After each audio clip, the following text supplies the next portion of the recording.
प्रणाम, मेरा नाम साक्षी ध्यानी है और हम लोग एक नए एपिसोड के साथ आपके सामने आए हैं। आज हम बहुत सारे इंपॉर्टेंट इश्यूज को टच करेंगे, स्पेशली अभी जो ट्रेंडिंग ट्विटर पे, जो कि अब एक्स के नाम से जाना जाता है, ऑपरेशन काल नेमी, जिसकी हर तरफ धूम मची है। बहुत सारे सवाल हैं, बहुत सारे लोग जानना चाहते हैं कि हो क्या रहा है और इसकी शुरुआत कैसे हुई। इस सब के लिए आज हमारे स्पेशल गेस्ट हैं किरण भाई साहब। अब वो अपना इंट्रोडक्शन थोड़ा सा प्लीज दीजिए। धन्यवाद दिया। दर्शकों को मेरा अभिवादन, आभार, नमस्कार। आपने मेरे इंट्रोडक्शन की बात करी। दरअसल मैं एक जर्नलिस्ट हूँ। तकरीबन 30 साल का मेरा कैरियर रहा है और अपना सफ़र की शुरुआत मैंने एक वार्निंग एक्सप्रेस नामक रीजनल अखबार से करी थी। उसके बाद दूरदर्पण, राष्ट्रीय सहारा, अमर उजाला, दैनिक जागरण में मैं एडिटर रहा लंबे समय तक, न्यूज़ एडिटर रहा। और इन 30 सालों के सफ़र में मैंने पॉलिटिक्स को देखा है, जियो पॉलिटिक्स को देखा है, एनवायरनमेंट को देखा है, देहरादून को बदलते हुए देखा है, उत्तराखंड बनते हुए देखा है, न जाने क्या क्या। तो बहुत छोटा सा इंट्रोडक्शन है मेरा, कोई लंबी चौड़ी मेरे पास कहने की बहुत ज़्यादा है। अब आप मॉडेस्ट हो रहे हैं। तो भाई साहब, शुरुआत करते हैं एक बहुत ही प्रेसिंग टॉपिक जो इस समय स्पेशली उत्तराखंड के लिए बहुत बहुत इम्पोर्टेंट है। ऑपरेशन काल नेमी पे गवर्नमेंट ने नकेल कसनी शुरू करी है उन साधुओं पे जो कि सोसाइटी में एक तरीके का जहर, instead of being a source of light, वो एक्चुअली बहुत ही ज्यादा गंदगी फैला रहे हैं। तो आप उसके बारे में हमें क्या बता सकते हैं? बहुत अच्छा सवाल था दिया ये। सबसे पहले तो हम ये जान लें कि आज की पीढ़ी को क्या ये पता है कि काल नेमी कौन है। सरकार ने काल नेमी नाम, बहुत एट्रैक्टिव नाम है, बहुत एट्रैक्टिव नाम है और इसी नाम के कारण इसकी चर्चा भी है। देखो, सरकार या पुलिस या एडमिनिस्ट्रेशन अपराध पे लगाम लगाने के लिए तमाम अभियान हर वक्त चलाते ही रहते हैं। कोई ऐसी नई चीज़ नहीं है, जो सरकार ने कुछ नया नहीं किया है। लेकिन है क्या कि काल नेमी एक ऐसा नाम है जो हर एक को अपनी तरफ खींच रहा है कि भाई काल नेमी कौन होगा। क्योंकि आज की जो पीढ़ी है, खासकर जो बच्चे मेरे ख्याल से 2000 के बाद पैदा हुए होंगे, उनमें से ज़्यादातर को शायद, क्योंकि मानस वगैरह से उनका बहुत लिंक रहता नहीं है, जितना उन्होंने कभी मंदिरों में चलते हुए भजन सुन लिया शायद उतना ही वो उसे जानते होंगे। तो काल नेमी एक कैरेक्टर है, हमें ये जानना जरूरी है कि काल नेमी कौन था। तो अपने कार्यक्रम की शुरुआत हम इसी से करें तो ज़्यादा अच्छा है कि काल नेमी थे कौन। दरअसल काल नेमी रामायण के एक पात्र हैं। ये एक राक्षस थे जो मारीच के बेटे थे। अब सवाल उठेगा, मारीच कौन थे? मारीच राजा रावण के मामा थे और मारीच ही सोने का हिरन बन करके सीता जी के पास गए थे। सीता जी उन्हीं को देख के अट्रैक्ट हुई थी और राम उनके पीछे गए। उन्होंने कहा कि हिरन मुझे चाहिए, तो राम उनको लेने गए, हिरन को मारने गए। और जब वो हिरन को मारने गए, उसके बाद उन्होंने माया रची और उस माया की वजह से उन्होंने हे राम कहा। तो सीता जी को लगा कि राक्षस ने राम को मार दिया है। उन्होंने लक्ष्मण जी को जाने को कहा, जबकि लक्ष्मण जी को जाने से मना किया गया था कि आपको सीता जी को छोड़ के नहीं जाना। लेकिन भाभी ने कहा, वो आज्ञा उनको माननी थी, वो गए और पीछे से रावण सीता जी को हर ले गया, अपने साथ लंका ले गया। तो उस मारीच का बेटा था काल नेमी।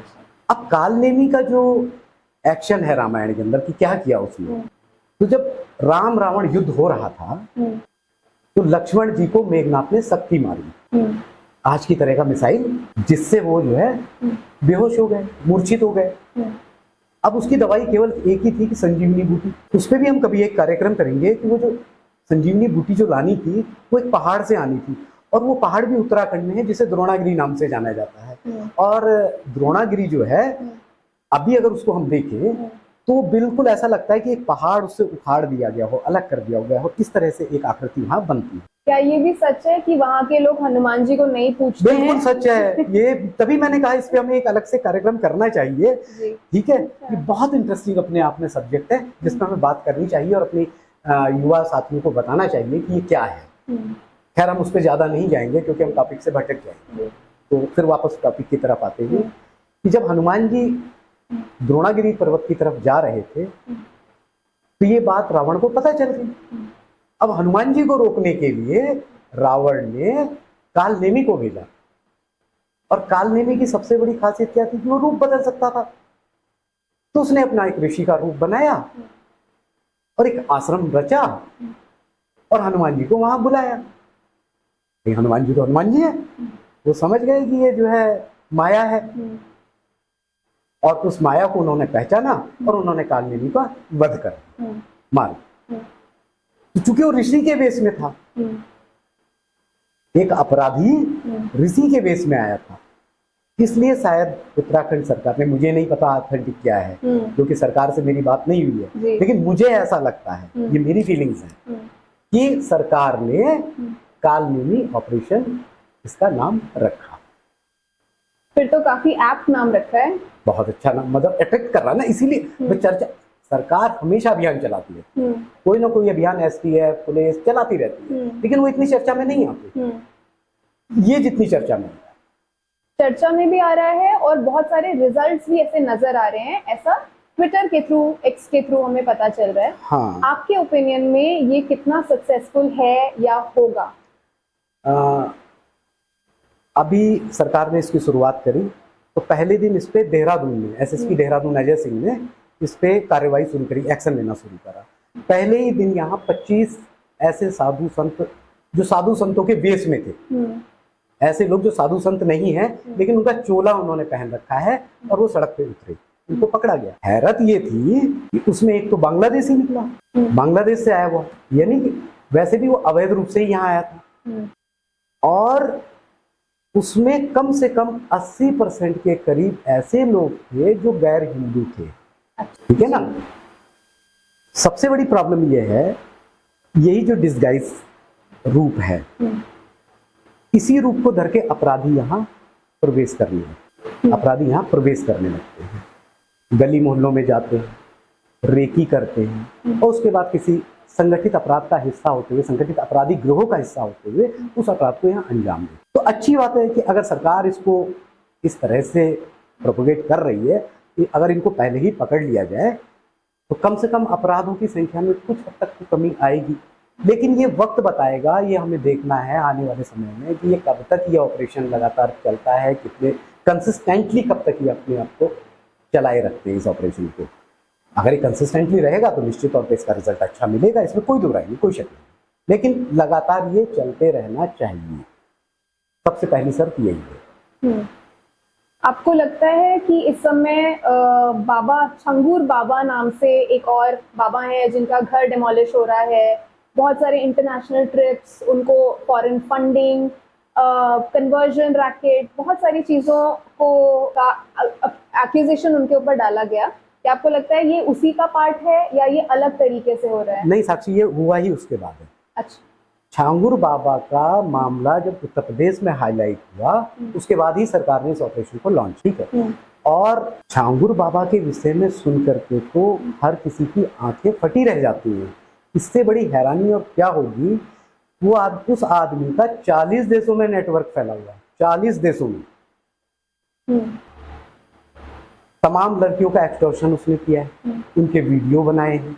अगर कोई धर्म परिवर्तन, मतलब उसका एम ही एक था कि उसे धर्म परिवर्तन कराना है। 100 करोड़ से ज्यादा पैसा उसके अकाउंट्स में, 4, 5, 6 जो भी अकाउंट चला सके उसमें बताया जा रहा है, पता नहीं कितना सच है, लेकिन जो सोशल मीडिया पे मैं पढ़ रहा था 100 करोड़ से ज्यादा की धनराशि उसके पास। और सबसे मजेदार बात इसमें क्या है, मैं छांगुर बाबा के बारे में थोड़ा बहुत, क्योंकि आजकल बड़ा चर्चा में है, तो क्यूरियोसिटी एज ए जर्नलिस्ट हर एक की रहती है, मेरी भी थी, तो मैंने उसके बारे में देखना शुरू किया, तो पता चला वो बलरामपुर का ही, बलरामपुर नेपाल बॉर्डर पर उत्तर प्रदेश का एक जिला है, बलरामपुर के पास ही किसी गांव के रहने वाला था।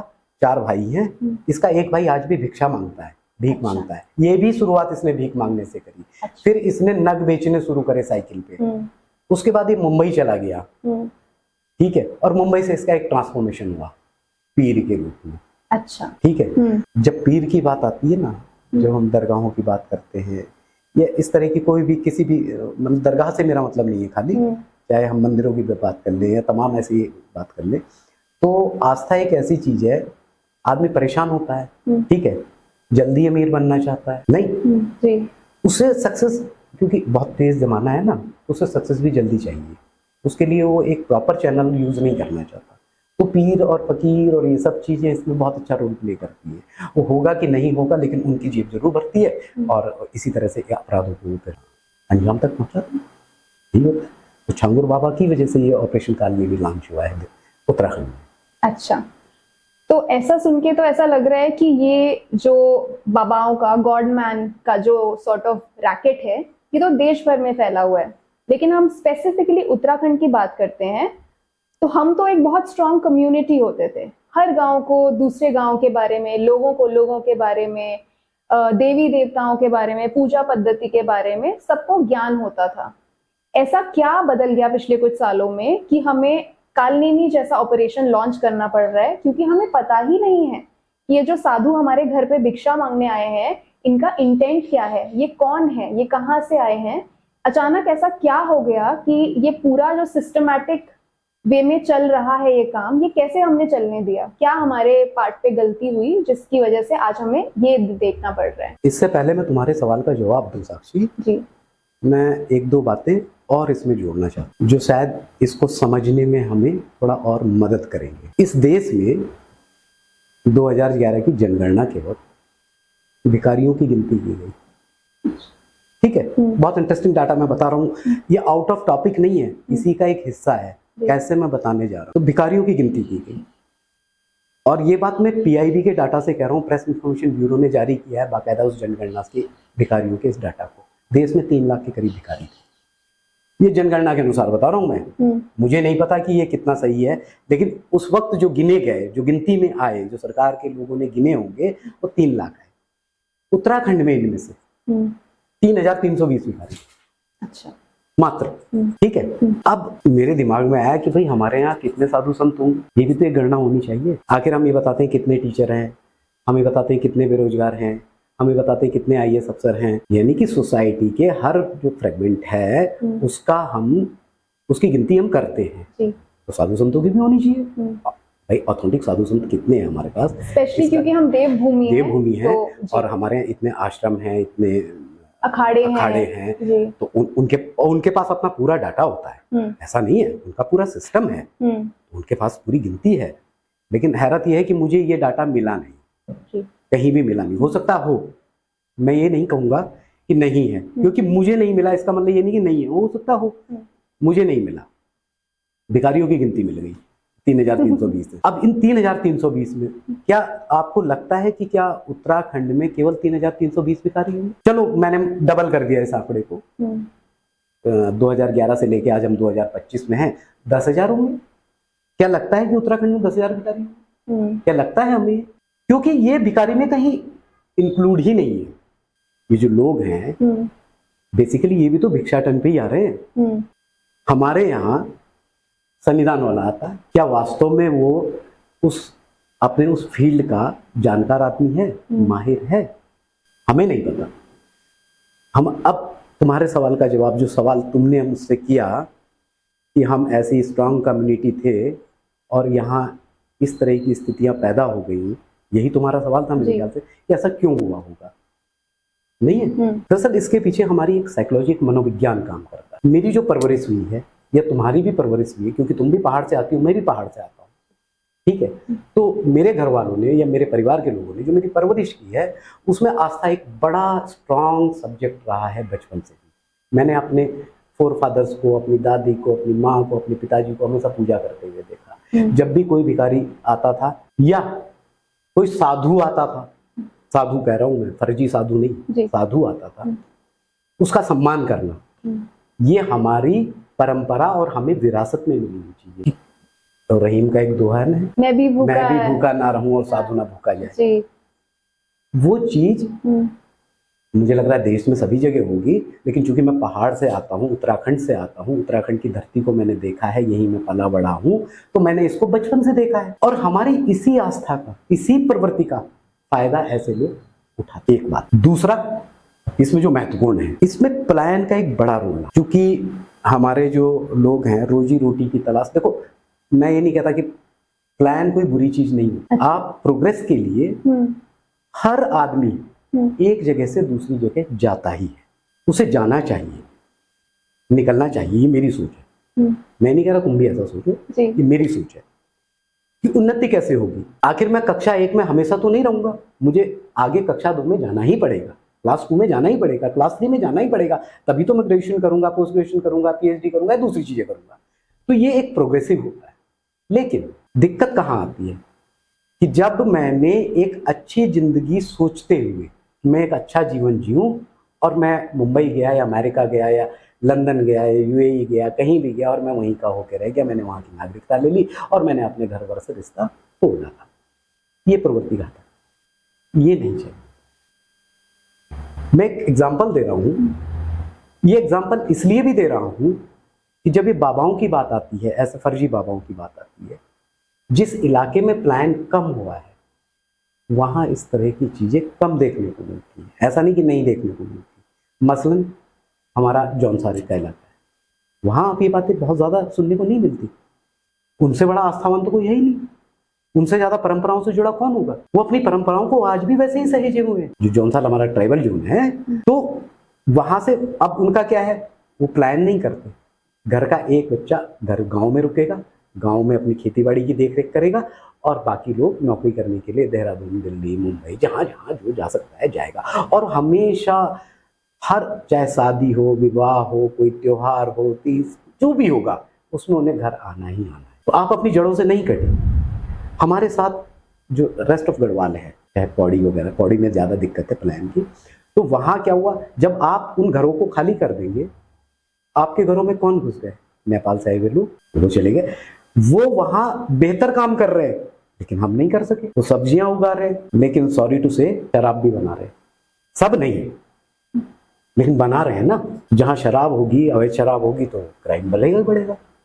और उसी की जगह वैसे ही स्थिति दूसरी जो कम्युनिटीज हैं, वो आपका जो खालीपन आपने दिया ना, वो उसको भर रही है। और हम सीमांत जिला हैं, चीन बॉर्डर 345 किलोमीटर लंबी सीमा रेखा चीन के साथ शेयर करते हैं हम। अगर इस तरह से वहां लोग घूमेंगे जिनका वेरिफिकेशन नहीं हुआ है, मतलब मुझे तो हैरत ये होती है कि बद्रीनाथ में, केदारनाथ में या गंगोत्री में, गौमुख में यहाँ रहने के लिए किसी भी जो साधु जो तप कर रहे हैं, उनको सरकार से परमिशन लेनी पड़ती है। विदाउट परमिशन वो नहीं रह सकते जी। और ऐसे लोग कहीं भी चाहे वो घूम सकते हैं। ऐसा क्यों नहीं ऑपरेशन कालनेमी लॉन्च होना चाहिए? क्यों नहीं इन पे चेक होना चाहिए? ऑपरेशन कालनेमी को तो साधु संतों का, जेन्युइन साधु संतों का बहुत अप्रिसिएशन मिल रहा है। मिलेगा, हाँ मिले, सही बात है, मिलेगा, मिलना भी चाहिए भाई। आखिर ये लोग, ये जो मछलियां हैं, ये हमारे आस्था पे कुठाराघात कर रही है ना। जो वास्तव में जेन्युइन साधु हैं, आखिर हमारी आस्था कहीं ना कहीं लड़खड़ा जाती है ना। हम उनको भी उसी निगाह से देखने लगते हैं जो नहीं होना चाहिए, जो नहीं होना चाहिए। ऐसा हो रहा है। आपने एक बहुत इंटरेस्टिंग बात की, आपने पलायन को अच्छा बताया पर साथ में उसके नेगेटिव्स भी गिनवाए। पलायन की वजह से हमारे गांव गोस्ट टाउन्स में बदलते जा रहे हैं, पूरे गांव खाली हो गए हैं। और इस समय वहां गांव के रहने वाले लोग, वहां के राजा जो हैं, वहां के ओनर जो हैं, छोटे छोटे कमरों में दिल्ली, मुंबई, बड़े शहरों में इस समय रह रहे हैं। आपका क्या मानना है, क्या कोई तरीका है कि ये जो डिस्ट्रक्शन की तरफ हमारा कल्चर जा रहा है, क्योंकि जब लोग ही नहीं रहेंगे तो कल्चर भी कहाँ से बचेगा, गांव भी कैसे संभालेंगे, विरासत, हेरिटेज, सब कुछ ही अब सॉर्ट ऑफ डिस्ट्रक्शन की तरफ जा रहा है। ऐसा क्या किया जा सकता है दिल्ली मुंबई में रहने वालों की तरफ से, जो हम इकोनॉमी भी सपोर्ट कर पाए या कल्चर बचा सकें या किसी तरह जुड़े रहें? ये जुड़ाव बनाने के लिए क्या सिंपल स्टेप्स हैं जो अपनी नौकरी बिना छोड़े हम कंटिन्यू कर सकते हैं? साक्षी, बहुत मुश्किल सवाल तुमने पूछा है, लेकिन अच्छा सवाल है। और जो कल्चर की डिस्ट्रक्शन की बात तुमने करी, मैं उससे सहमत नहीं हूँ। ठीक है, दरअसल कल्चर का डिस्ट्रक्शन नहीं होता। नरेंद्र सिंह नेगी प्रख्यात लोक गायक यहाँ से हैं, दुनिया उन्हें जानती है और बड़े श्रद्धेय हैं हम लोगों के। तो नेगी जी के साथ एक बार मेरी चर्चा चल रही थी, उनसे मेरी बात हो रही थी, तो मेरा सवाल था उनसे अनौपचारिक, मतलब कोई ऐसे प्रेस कॉन्फ्रेंस नहीं, जैसे हम तुम बात कर लेते हैं कहीं पर भी बैठ करके, ऐसे ही उनसे बात हो रही थी। 2-3 साथी थे हम। तो मेरा सवाल था उनसे कि आजकल ऐसे गीत क्यों नहीं आ रहे जैसे आप कितना अच्छा गाते हैं। उन्होंने कहा यार गीत तो आ रहे हैं, जो खराब होगा समाज उसे रिजेक्ट कर देगा, जो अच्छा होगा वो चलेगा, याद रहेगा। कल्चर में भी ऐसा ही है। लेकिन जब कल्चर की तुमने बात करी, दिल्ली मुंबई में रह करके, ये सरकारें इसको नहीं बदल सकती, सरकार इसका संरक्षण नहीं करेगी। इसके लिए तो तुम्हें और मुझे आगे आना पड़ेगा। जरा पंजाब की तरफ देखो, पंजाब कनाडा में बसता है, पंजाब अमेरिका में बसता है, पंजाब घाना में बसता है, पंजाब अल्बेनिया में बसता है। कहाँ नहीं बसता पंजाब दुनिया में, और पीढ़ियां गुजर गई। ऐसे ऐसे लोग हैं जो 200 साल पहले इस देश को छोड़ चुके, वहां बस गए, वो बच्चे भी पंजाबी बोल रहे हैं। हमें अपने गिरवान में झांकना चाहिए, जो इस उत्तराखंड की राजधानी है। तो कल्चर को बचाने की जिम्मेदारी हमारी है। सबसे पहले आप अपने, कम से कम कुछ नहीं, क्या आपके बच्चे ये जानते हैं कि आपका गांव, मूल गांव कौन सा है? कितने लोग ऐसे हैं, अब तो थोड़ा सा रिवर्स प्लान बढ़ा है, थोड़ा सा चेंज आया है, चाहे साल में एक बार हम भगवान की पूजा के बहाने ही गांव जाने की हमें थोड़ी बहुत प्रवृत्ति जगी है। हालांकि वो भी बहुत सेटिस्फैक्टरी नहीं है, लेकिन जगी है, इसमें दो राय नहीं कि जगी है। लेकिन इसको और बेहतर होने की जरूरत है। मेरे बच्चों को ये क्यों नहीं पता होना चाहिए कि हम कहाँ, हमारे रूट क्या है, मेरी परंपराएं क्या है? हमें छोले भटूरे तो भाते हैं, हमें चाउमीन भाती है, अच्छी चीज है, क्यों नहीं भाना चाहिए? बिल्कुल भानी चाहिए भाई, आखिर मल्टी कलर तभी तो आएगा। लेकिन मुझे झंगोरे की खीर क्यों नहीं भानी चाहिए? वो इसलिए नहीं भाई कि मेरे घर में कभी बनी नहीं। अगर मेरे घर में वो नहीं बनी तो ये किसकी गलती है? सरकार की गलती तो है नहीं। आखिर एयर कंडीशन ड्राइंग रूम में बैठ करके हम ऐसा डिस्कशन तो कर लेते हैं जो तुम और मैं कर रहे हैं, लेकिन जब इसको प्रैक्टिकली इंप्लीमेंट करने की बात आती है अपने घर में, तो वहां बड़ी दिक्कतें हो जाती है, क्योंकि आदमी भूल जाता है। मेरा बेटा अंग्रेजी तो सीख रहा है, अंग्रेजी बहुत फ्लुएंट बोलता है, लेकिन मैं भी उसे गढ़वाली की बात करूं तो जीरो है। लेकिन मुझे अच्छा लगता है मेरी बेटी गढ़वाली बोलती है, उतनी अच्छी अंग्रेजी बोलती है, उतनी अच्छी गढ़वाली बोलती है, उतनी अच्छी हिंदी बोलती है, तो अच्छा लगता है। मेरी कोशिश रहती है, कम से कम ये शायद इसलिए संभव हो पाया, देखो माहौल एक सा मिला दोनों बच्चों को, लेकिन उसका शायद एनवायरनमेंट ऐसा रहा बेटे का कि उसने गढ़वाली को अपनाने की कोशिश ही नहीं करी। अब तो मैं कहता हूं, मैं अपने से ही बता रहा हूं इस बात को, कि मैं जब कल्चर की, तुम्हारा सवाल था कि हम अपने कल्चर को कैसे प्रिजर्व कर सकते हैं, तो कल्चर को प्रिजर्व हमने, ये तो हमारे घर से होना है ना, इसमें कोई कानून थोड़ी बनेगा, कोई संविधान थोड़ी आएगा आगे। गढ़वाली बोली है, मैं ये कह रहा हूं गढ़वाली है, मैंने इस पे बहुत लंबा चौड़ा एक आर्टिकल लिखा था, एडिट भी लिखे थे। गढ़वाली बोली है, इसको बोली का दर्जा है, हम इसे भाषा नहीं बना सके, भाषा नहीं बना सके, 8वीं अनुसूची में नहीं आ पाई है, ठीक है। गढ़वाली, हिंदी कितनी पुरानी है? बमुश्किल 125 साल पुरानी, मतलब 1800 समथिंग के आसपास हिंदी, मतलब पहली कहानी उनकी मानी जाती है। क्या थे उनका नाम, मैं मिस कर रहा हूँ क्योंकि मैं तैयारी करके नहीं आया, तो याद नहीं आ रहा मुझे। खैर जो भी है, वो 200 साल मैक्सिमम जो आज हम हिंदी यूज कर रहे हैं। उसके बाद भारतेंदु जी ने इसको थोड़ा सा और आगे इसको बेहतर किया, ठीक है। गढ़वाली 9वीं सदी के दस्तावेज मौजूद है गढ़वाली के, बद्रीनाथ को जो दान दिया गया है, ठीक है। हम कहते हैं कि बोली और भाषा में क्या फर्क है, कि लिपि, जिसकी अपनी स्क्रिप्ट होती है वो भाषा हो गई, और जिसकी अपनी स्क्रिप्ट नहीं वो बोली हो गई, यही कहते हैं। उर्दू है, उर्दू की लिपि कौन सी है?